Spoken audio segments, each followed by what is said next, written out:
The guest is Mayor KDean, and the issue is Nashville at the 21st century. And of course, we're going to give Mayor Dean an opportunity during this last segment simply to talk about some of the issues that he believed to be important.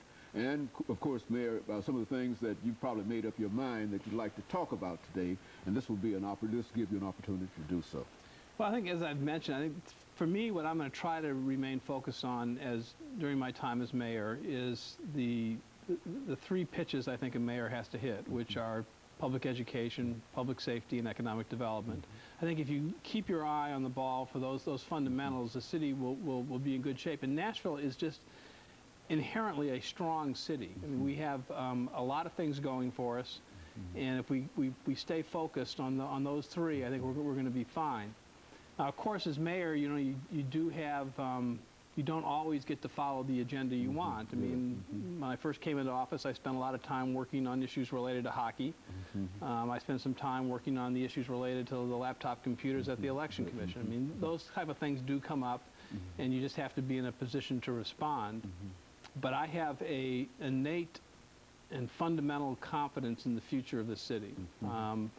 I went to they had a school for new mayors, for national school, for it was like 3 or 4 days, and it was all the mayors from cities, over 70,000 who were elected in the past year.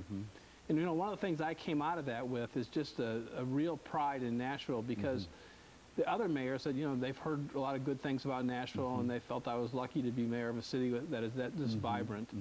And I really am, because I think there is so much going on in our city, and you know, that we might be in a tight budget year this year, and the economy may be a little bit slower, but I think fundamentally this is just going to be a real exciting place to be for the next few years. And compared to some of the other major urban areas in this country, they're really in a real problem, because we've had one professor to come in from Tennessee State University to talk about what he called chocolate cities, where he listed 6 or 8 urban areas, including the only one in the city of Tennessee, and that was Memphis, as being predominantly chocolate cities, black, brown, and these cities are really having some major problems.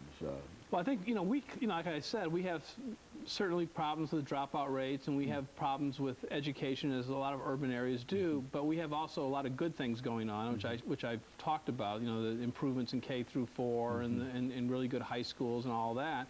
But we need, the thing about Nashville is our problems are not so large that if we get together as a community and focus on addressing those problems, we can solve them. And there's enough wealth in Nashville, there is enough jobs, there's enough educated, committed folks who want to volunteer and help the city, that we can really make some progress here. And so, Mayor, as far as you're concerned, it's a good thing to be the mayor of Nashville. It's a great thing to be mayor of Nashville. I get up, you know, I said I get up every day, still after 5 months, and go to work, and I am happy. I look forward to it, and I come home, and 95% of the time I'm still happy.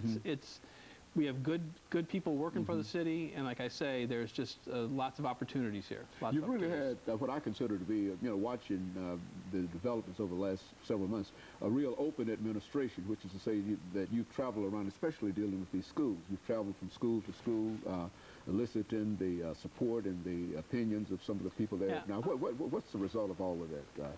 Well, I mean, I think one of the things I thought I needed to do, particularly on the issue of education, is just take some time to listen to people and to hear what their thoughts were. And so these town hall meetings, which I did, my first full day in office, I did a town hall meeting at Procone. Did one this week at Maplewood. Is you get to hear what students and what faculty members and parents are thinking, which is good. And you got to move ahead and